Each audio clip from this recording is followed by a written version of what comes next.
반갑습니다, 목자님들. 오늘은 3월 넷째 주 그룹 큐티 나눔 GQS 시간을 함께 가지면 좋겠습니다.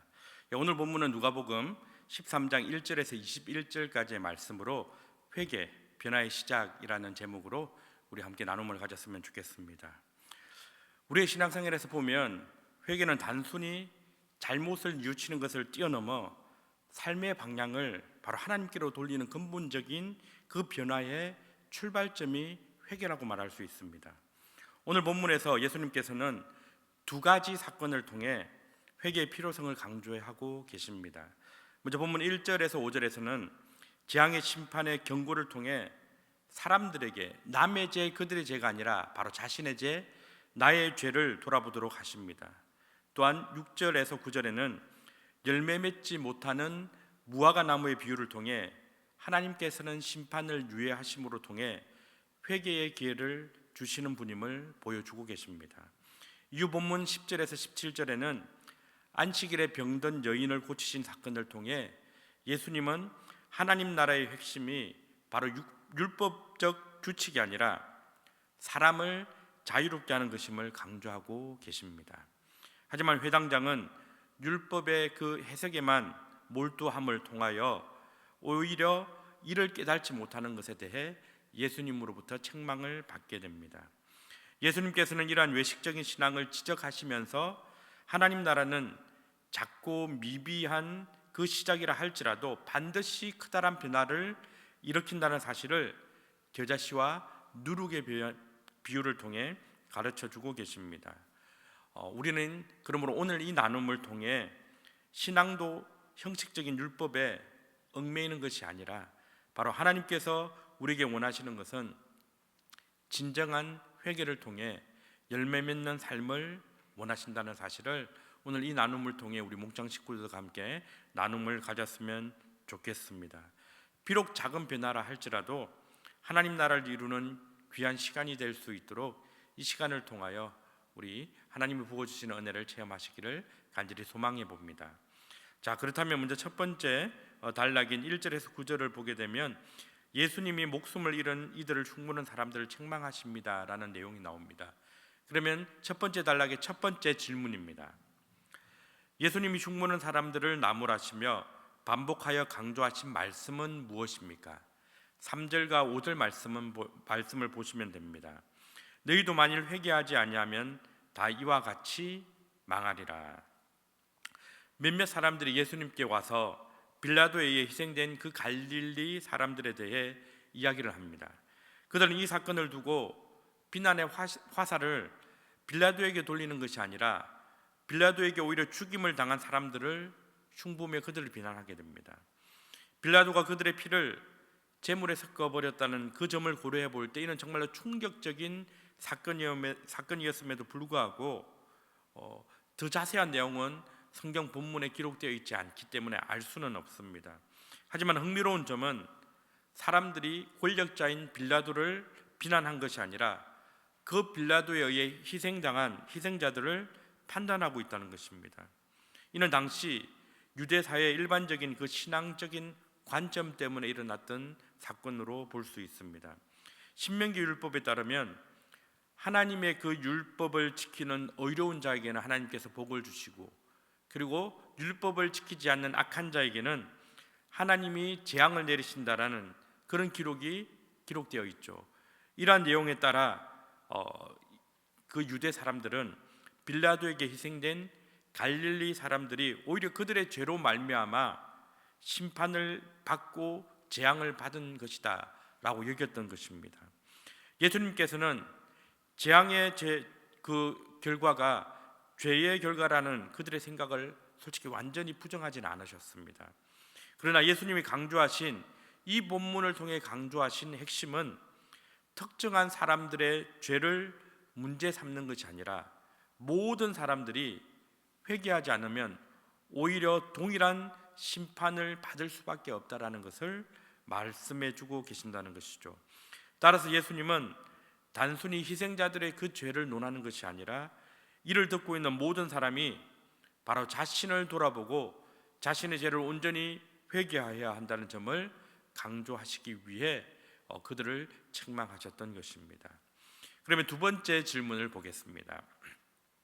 무화과 나무 비유에서 주인이 열매 맺지 못하는 나무를 찍어버리려 할 때 포도원 지기가 한 말은 무엇입니까?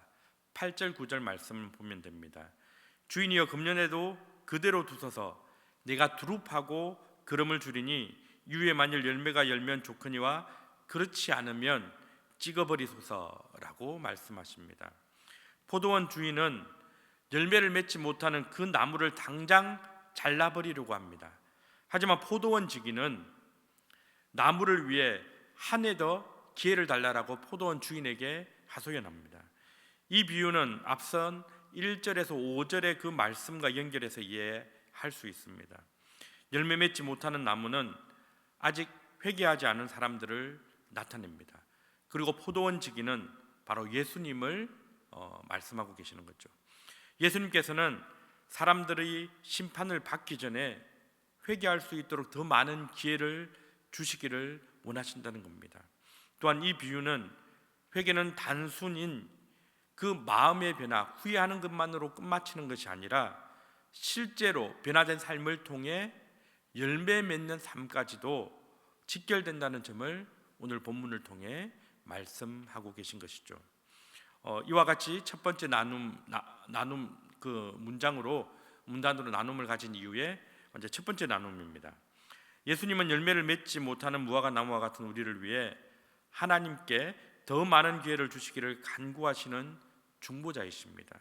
근데 하나님께서는 은혜로 허락하신 이 시간에 우리가 회개해야 할 것이 무엇이고 또 맺어야 할 그 열매가 무엇인지를 우리 목장 식구들과 함께 나눔을 가졌으면 좋겠습니다. 솔직히 우리의 모든 죄를 또 식구들과 함께 온전히 모든 것을 다 드러내고 또 회개할 수 있지는 못하지만 실질적으로 우리가 삶을 살아오면서 회개할 부분이 무엇이고 또 우리가 열매 맺어야 할 그 열매들은 무엇인지를 우리 또 목장 식구들과 함께 나눔을 가지면서 서로 도전 주고 도전 받는 시간 되셨으면 참 좋겠습니다. 이어서 두 번째 문단을 보시겠는데요. 10절에서 21절까지의 말씀으로 예수님이 안식일에 병자를 고치십니다 라는 내용을 함께 보시겠습니다.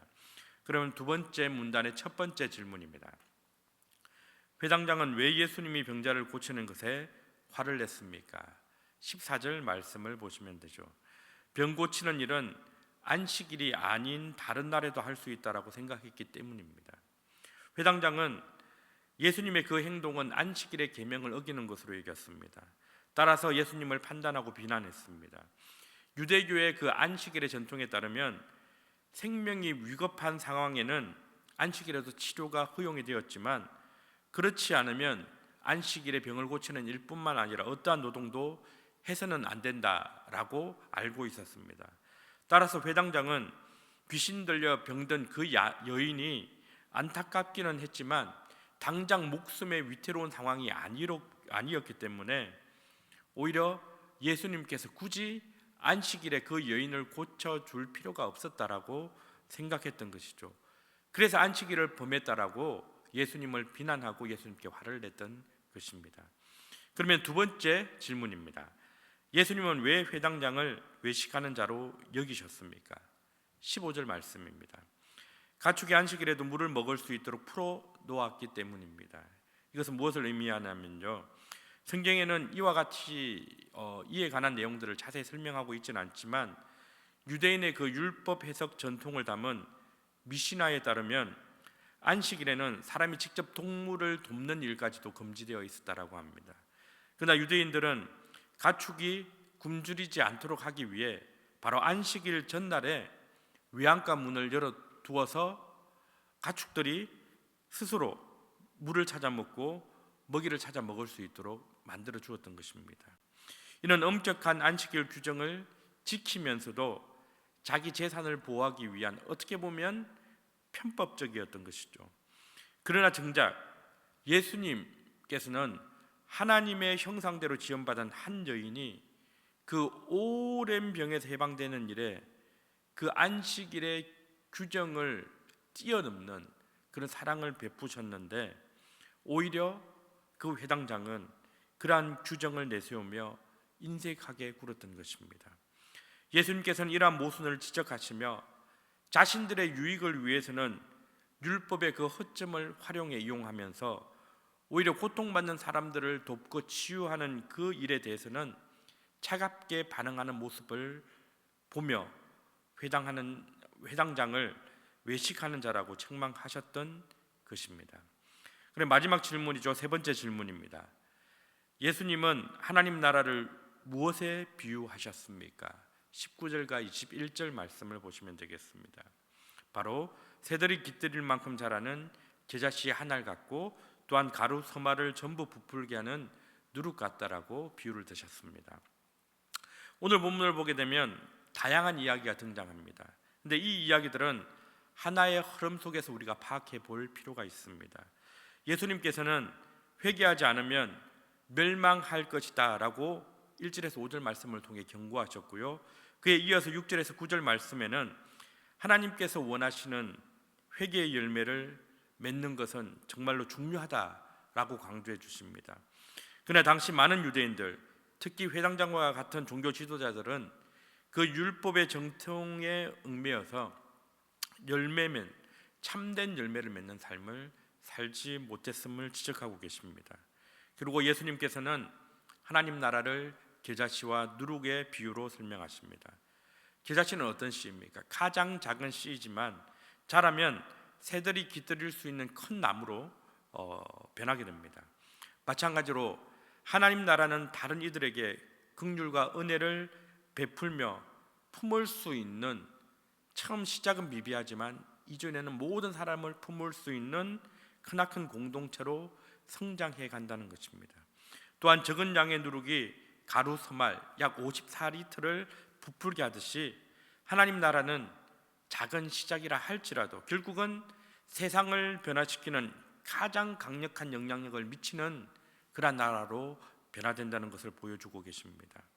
예수님께서 말씀하시는 참된 회개는 그러므로 단순한 잘못을 후회하고 그리고 또한 그에 대해서 뉘우치는 것으로 끝나는 것이 아니라 그 아버지 하나님의 말씀을 통해 완전히 삶이 변화되고 그 변화된 삶을 통해 선한 열매를 맺는 것까지도 포함된다는 것을 말씀해 주고 계십니다.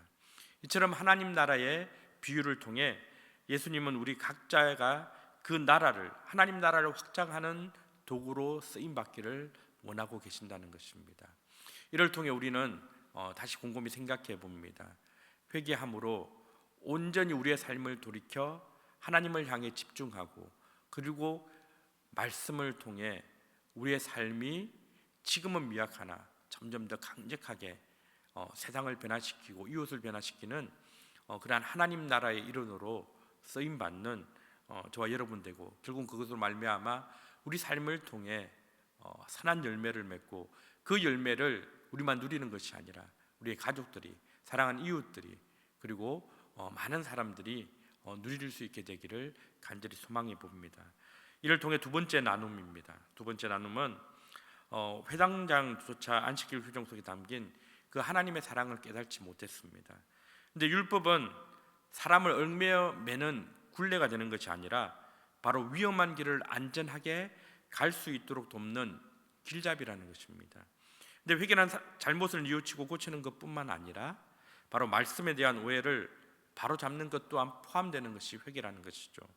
그럼 우리가 혹시 지금까지 삶을 살아오면서 하나님 말씀을 오해했다는 부분이 있다면 그것이 무엇인지 그리고 어떻게 깨닫게 되었는지를 그러한 경험이 있다면 우리 목장 식구들과 함께 나눔을 가져보셨으면 좋겠습니다. 그리고 마지막 세 번째 나눔입니다. 말씀을 바르게 알면 우리의 삶도 변화됩니다. 근데 그 변화는 비록 작게 시작될지라도 겨자씨가 큰 나무가 되는 것과 같고 적은 누룩이 가루스마를 온전히 부풀게 하는 것처럼 결국 하나님 나라에 확장되는 그 놀라운 역사가 이루어진다는 것이죠. 이러한 하나님 나라를 우리가 간절히 소망하며 오늘 이 시간 우리가 실천할 수 있는 작은 그런 변화는 무엇인지 함께 나눔을 가져보셨으면 좋겠습니다. 우리는 삶을 살다 보면 내 눈에 있는 들보를 보기보다는 상대방의 눈에 있는 티끌을 보며 그 티끌을 빼라라고 지적하고 또 피난할 때가 너무나 많이 있습니다. 하지만 예수님께서는 말씀하십니다. 바로 그 누구의 죄, 남의 잘못을 지적하는 것이 아니라 내 자신을 먼저 뒤돌아보고 내가 지은 그 죄를 하나님 앞에 온전히 내려놓고 회개함으로 뉘우치고 그리고 다시는 그러한 죄를 반복되어 범하는 것이 아니라 온전히 하나님 나라의 참 백성으로 하나님이 원하시는 그러한 삶으로 살아가기를 원하신다는 것입니다. 그런 삶을 살아갈 때 결국 우리는 열매 맺는 삶을 살게 될 것이라는 것이죠. 그러므로 오늘 이 말씀을 통해 우리 목자님들이 목장 식구들과 함께 풍성한 나눔을 가지시는 은혜를 누리게 되시기를 주님의 이름으로 간절히 축복합니다. 네, 이상 마치도록 하겠습니다. 감사합니다.